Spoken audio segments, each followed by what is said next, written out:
Hello, uranium friends. We are back after a 2-week hiatus with episode 17 of Uranium Talk, talking all things uranium. I am Jungle Funk from the Chart Guys, joined here by Chris, Red Devil. Chris, how are you? Joseph, I'm doing fine, sir. How are you? I'm doing well. We have got madness going around in the market, so Madness. lots to talk about this week. And we're gonna be firing off a multiple episode kind of series on the concept of trading around the core. So gonna be switching things up a little bit in these shows moving forward. Gonna have some interviews and guest speakers coming down the line. Got the first one in the works right now, but yeah, that'll be at the end of this episode. We're gonna talk about and introduce the concept of trading around the core. But before that, we've got technicals to talk about, a little bit of news to talk about. Let's get the uranium news out the way. What do you got, Chris? Yeah, so uranium news, we're going to keep it light. There's been a lot of news. It's all been very bullish. I would point a couple of things out is that spot price is still holding up at the $50 floor. And, Urenco came out with their 2022 annual report, and that's very interesting. We're going to link it down for you. So you can, if you haven't looked at it yet, take a look at it. But we're going to kind of skip the rest of the news. Most of you guys know what's going on. Everything's bullish, but the price action is king right now, right, Joe? Exactly. Price action is king, and bullish news is great, but if it's not making the charts go up, then what can you do with that? Nothing. It's meaningless. That's why you got to stick with the price action. We got to stick with the technicals right now. Yep. Price action is king. So before we get into the uranium stuff, just to talk about broad market context, I'm sure everybody is aware that Silicon Valley Bank is going under or has gone under. They've entered FDIC receivership. They're trying to auction themselves off to get bought out. And it's basically a very tedious broad market environment right now. We saw the broad market see pretty severe downside on it, led by XLF, obviously.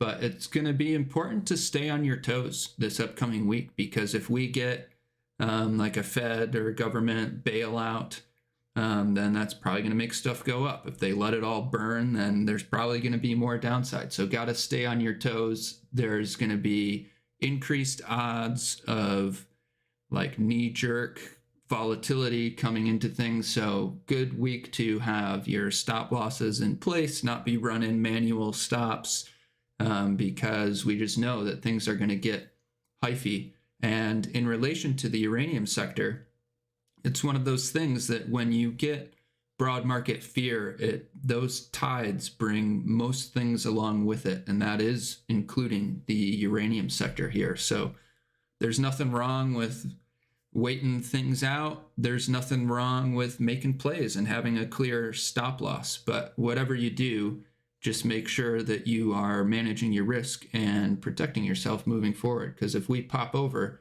and look at this XLF chart, you can see there's severe fear here. Daily RSI is nearing the teens, and it hasn't been since the 2020 low that we've gotten this extended down here.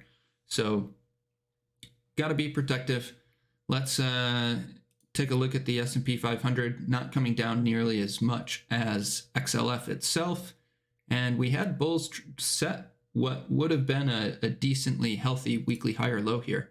But it very quickly broke down to new lows. So that's our monthly consolidation underway. And the question will be, do we get this monthly inverse head and shoulders now? And remember, we were watching the 2-week inverse head and shoulders. Left shoulder, head, right shoulder. And we spoke explicitly about the possibility of rejecting from monthly resistance and then coming back down and having to watch out for the potential of a monthly inverse head and shoulders. So that certainly is a possibility. We've got a lot of room above support to form a monthly higher low, but we know step one of bulls showing up here will be confirming a daily uptrend. And right now we've got a little daily downtrend with a lower high and lower low. So nothing wrong with waiting for a shift of tides. There's no trophies for nailing bottoms. We know that pullbacks are often generate good buying opportunities, but whether we're done dumping here or we dump down to 3,700, nobody knows. So let those trend changes be the guides for everything in this environment. So to look at how the uranium sector is faring through this, let's go back to our URA SPY ratio chart that we talk about every week. And it ended up, as we were talking about up here, watching for a lower high. When that lower high sets, it's probably going to bring the sector down, or the sector is going to set its monthly lower highs. And that is what has played out. But now the question is, are we going to form a monthly high or low here to stay in a tightening range? And bulls are going to have to show up soon if that's going to be the case, because we're coming down here to this monthly support. And obviously we're all here for the bull thesis, but we will have to, everybody's going to need to pump the brakes if this ratio chart breaks bearish. It's been tightening for a very long time. And if it were to break bear, that would mean we've got downside coming in the uranium sector. So that's a possibility, but also bulls are hopeful that we hold this low down here. And if they're going to do that, they're going to need to reconfirm a daily uptrend as step one. So we saw a little bit of relative strength on Thursday. That didn't follow through on Friday. And now we have a little new line in the sand that if bulls can get up and over this high of Thursday on the ratio chart, then perhaps some reprieve is coming. Perhaps we've got this low back from December 7th being defended. So that we can't stress enough just how actually important this ratio chart is. So anybody that's actually playing the uranium sector really should be paying attention to this ratio chart for sure. Yeah, it ends up giving great clues. As a couple episodes back, we marked off all of these lows on the ratio chart and how they correlated to the peaks and troughs on CCJ. And it continues to be the guide. And as we were talking on this move up, once daily 12 EMA is lost, that'll be the first sign that we're getting our monthly lower high. And that has played out. So now that we're down at the lows, it's like time to cautiously be looking bullish.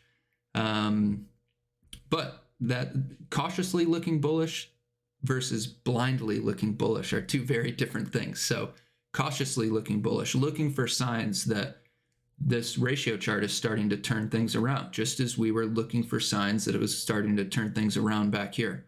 So right now there are no signs of it, but we'll be keeping an eye on it and got to watch out for that support on the monthly if it is to break. And with EQs, if we're to believe the break, you need to go and take out all of your levels. So there certainly is a possibility that we break this first support but hold the second support, and that's when your smaller time frame trends are a nice guide, where if we break this first support but then bulls get a daily uptrend, we say, oh well, maybe it's a bear break without follow through. So always got to be nimble and always got to lean on all of your different time frames here. So I would say that anybody who's playing the uranium sector right now, like me personally, I'm sticking with the big board names because I can drop in my auto stops and my bracket orders for sells and whatnot, and it keeps things kind of even keeled. So I know that if everything just suddenly dumps, my stops will get hit, and that'll be that. So there'll be small losses. Don't try to be a hero here. Like Joe said, there's no trophy for catching a bottom here. Yep, and if this does turn around, there will be plenty of re-entry opportunities, and we'll just move right on to CCJ to kind of talk about some of those. So CCJ, obviously the relative bull in the space. We've got other major miners like down testing key supports at this point, and CCJ still has a lot of room for a monthly higher low compared to 2102. But like if we look at this past low, like you didn't need to nail this low and bottom fish that and get in right here to get on up. Like even if you waited for this first massive day, you could have bought a daily higher low on consolidation and rode that up until we lost daily 12 EMA and, captured, say, 14% conservatively on something like that. So don't need to nail lows. And CCJ, we've now just got, I'm calling this one daily move up. We did have a little dinky pivot here, but we got a daily stair step down, lower high every daily candle pattern. And when bulls next break that pattern, anything under 28.58 would be a daily lower high. And they're eventually going to need to shape up a daily trend change to shift any mojo. So bears are in control there, but bulls have a lot more room to work with. Where bulls have a lot less room to work with, we'll look at UEC here. Zooming on in, we've got our monthly tightening range that's been tightening up for a good while, and we're now right on top of that 302 support. So if that breaks, then we're looking down to 292 to see if bears see follow through on the break. Yeah, so it's also a good idea. Everybody in the uranium space should be watching UEC because that will be one of the first to break major supports. Yeah, and as this sector has always done since we started following it closely in the chart guys, is these major miners of CCJ, UUUU, NXE, and UEC, they play follow the leader around the charts. One of them will set a monthly higher low, and then the others end up setting their monthly higher low after in succession. Same from the top, and we all have these similar monthly tightening ranges. So if one of these major miners breaks bear, that's a check in the bear column for others are going to follow suit. So it's important to watch. And we've got a daily downtrend here now as we near that key 302. So daily lower high resistance is 341. Bulls want to get up and over that as step one of shifting any momentum and potentially holding this support. And the setup is here because if we look at daily oversold conditions, they're nearing 311 is where we'd be daily oversold. And as we talk about in these episodes often, extended conditions are not the environment conducive for follow through. So the setup would be there to blow out all of these stops into daily oversold conditions and then see a strong bounce off of that. It'd be very difficult for bears to see a lot of follow through deep into daily oversold conditions. And if we look, pretty much since our 2020 low, daily oversold or a little bit into it has been marking our bottoms. So while fear's high, opportunity is ripe. You've just got to be cautiously bullish, not blindly bullish. That'll be potentially the theme here. So NXE, we got our monthly trend change, no follow through, and now we're consolidating on the monthly. We have more room above this key 339 support. Many bottoms down here in the upper 330s, lower 340s. And like everybody else, going to need a daily uptrend to begin to shift any momentum. Keep the show on the road here. UUUU. Zooming in, our monthly tightening range. We are breaking it bearish. We've broken the first level bearish. Now this next level is 539. And the key level is going to be this low of 2022 down at 469. So definitely a volatile name and a big range on it, but not a good look for the sector that we're starting to break some of these supports here. And like everybody else, bulls are going to need a daily uptrend to shift anything around. So little dinky daily lower high resistance at 621, and we are nearing daily oversold conditions, but this one's gotten a bit deeper than UEC has. Looks like we have a nice historical daily RSI level that's bounced a few times. Let's mark that off on the chart. So that is around mid 22s on RSI, and we can see over the past 5 years that has pretty much been our bounce level. So that'll be something to keep an eye on if we do see continued downside. But again, no awards for nailing bottoms. You can wait for at least an hourly trend change. And that way you have a stop level to play off of. Wait for bulls to show up. You're not going to nail the bottom, but you go ahead, you get on in, and then you put your stop below the low. so that if this Silicon Valley Bank thing turns into a black swan, you don't want to be scaling into uranium when the URA SPY monthly EQ breaks and everything's going down. You want a stop level to be playing off of. So last one I'll talk about here, because I know I'm running on a bit. We've got room for a monthly high or low on the Sprott Fund, U.UN. So it's coming down with everybody else, but holding on pretty good. 1424 is that monthly high or low support. And like everybody else, bulls are going to need a daily uptrend as step one to shifting some momentum. So that's the rundown. Wish I could be saying the bull bonanza is afoot and everything's going good, but obviously it's been a tough few weeks in the uranium space. No bull bonanza yet. No bull bonanza yet. And bulls are going to need to show up here soon, because if we lose these lows of these monthly EQs, then structurally things get kind of jacked up. So we'll have to see what we get. But let's move on from that. We're going to introduce this concept of trading around the core, and it's an apt time because traders who are trading around the core are looking to churn down here. So gonna get the screen over to Chris. He has whipped up an example here with NXE on how you can do these flips to lower your cost basis. So he's gonna get into that and explain it, but just the disclaimer before the hordes of people come on in and bang us for this example. This is a conceptual example. We're not insinuating like, oh, if you nail this bottom and nail this top and nail this bottom and nail this top, that you're going to make a bunch of money. Obviously, we all know that.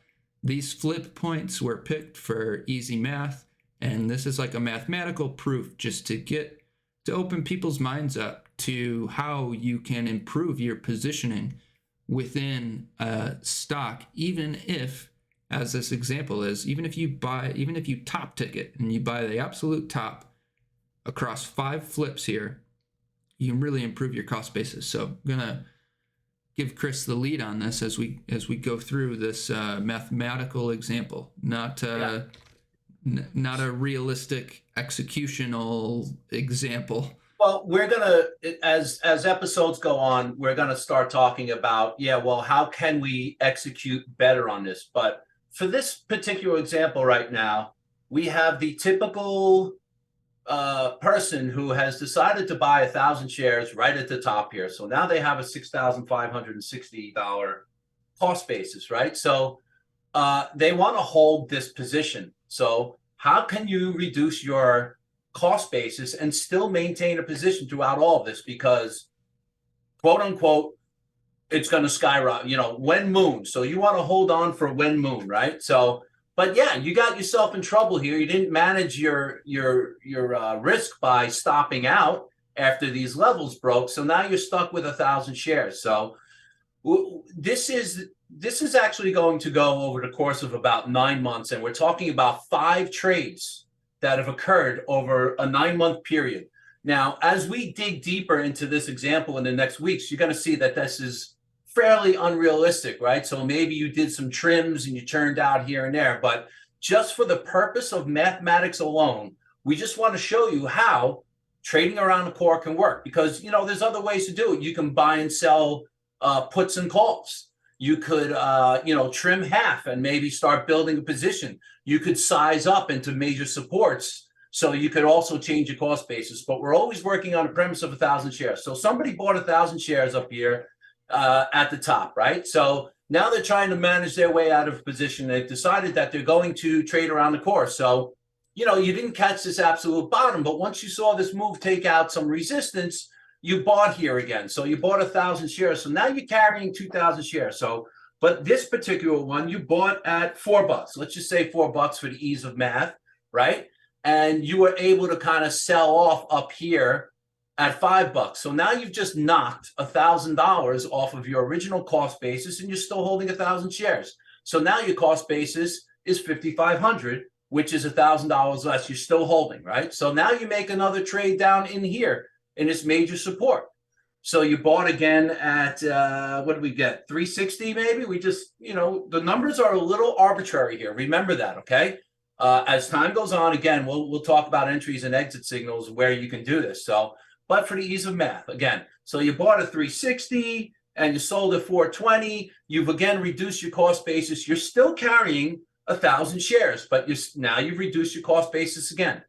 You're repeating the process over here, and you're reducing your cost basis again when you kind of make your flips, right? So now you're still carrying 1,000 shares, but now it's 3,760. So you've pretty much almost knocked off $3,000 off of your original cost basis, and you're still carrying 1,000 shares.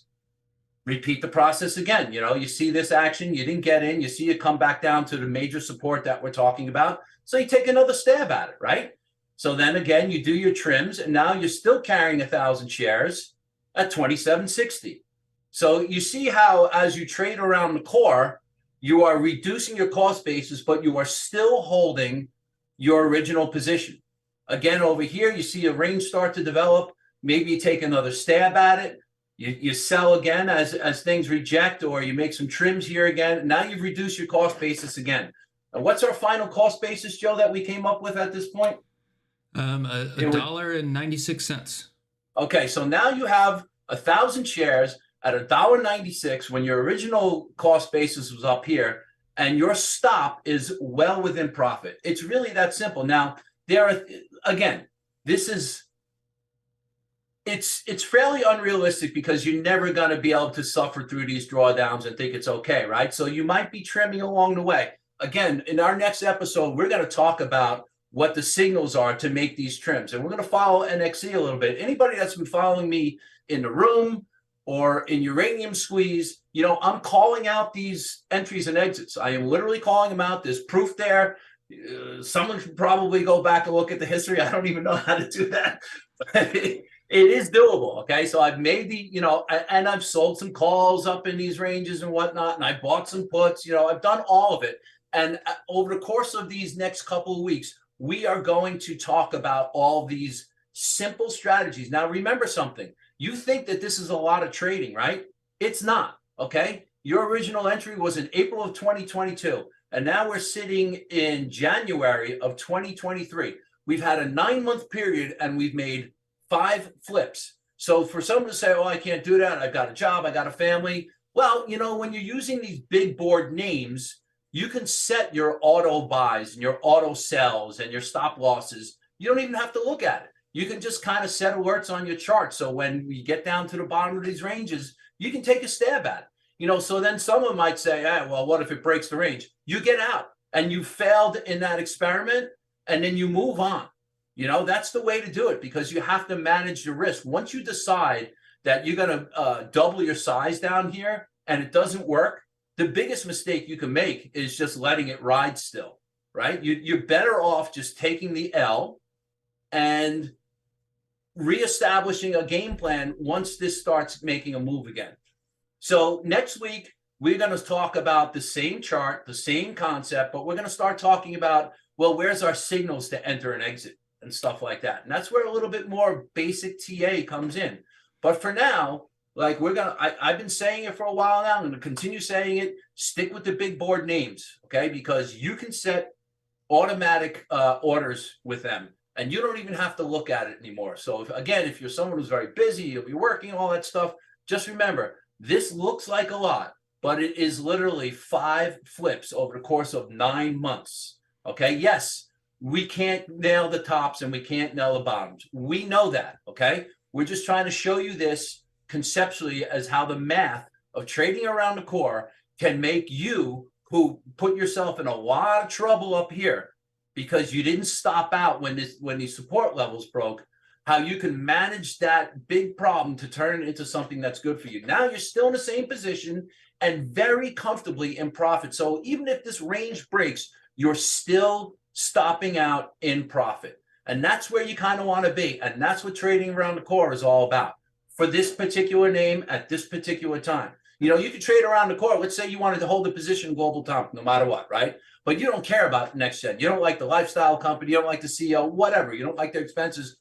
Doesn't mean you can't trade NXE and use that money that you traded to knock your cost basis down on Global Atomic. That is still trading around the core. Doesn't mean that you could be, maybe your core is the ETFs and you want to trade 1 or 2 names inside of that. You can still do it conceptually. You can do it there. Maybe your core is U.UN. You're just holding physical and you're trying to just reduce the cost basis on that by making some flips here and there on some of these other names, trading around the core. So there's a lot that we're going to be able to go over in the course of the next multiple episodes that we're going to kind of show you that this is actually something that's doable. Remember, uranium, this sector is probably pretty good trader for years to come, in my opinion. I feel this might be a 10-year trade. Am I going to sit here and hold these? No. So this is why I trade around the core. Yeah, Joe? That's great. I mean, this is it's a very in-depth concept. Like the principle is easy, but the execution is where it gets difficult. And like Chris said, that's where we're gonna talk more in the coming episodes of like, well, what are these technical signals? It's really what we talk about every week in these videos, as far as like, lose the daily 12 EMA, it's bad news. Like that's an example of like a technical signal where like then you sell what you added down at the low and you just keep churning it, because the reality is, we've been sideways for many months. And if you're just holding this, you're like, oh, nothing's going on. But if you're trading the core, you knocked off 1,000 on your cost basis here, 800 here, 1,000, another 800. And, that's how you get $4,600 off of your cost basis from the top here. Again, we're not insinuating that you nail the bottoms and nail the tops. And if you do that, then you're rich and your cost basis is way below the low. This is, if you got half of the meat in this example, your cost basis would be 426. So, you'd only just be going red versus, being deep red from up here. So we'll go into it and talk about correlations and stuff as well, because it's such a beautiful sector for this, because we have varying relative strength and weakness. So like, you can be playing a strong name long on the moves up, and you can be playing a stinker bear on the moves down, and just the whole thing adds and builds up your honeypot of uranium funds and lowers your average. So really looking forward to kind of getting into the nitty-gritty of this. This is just the mathematical proof to kind of introduce the concept of how what is seemingly insignificant moves as we're sideways, if you churn them, then you can just profit greatly. And So- just don't sit there and say, well, I can't do that. I have a life, blah, blah, blah. We all have a life, right?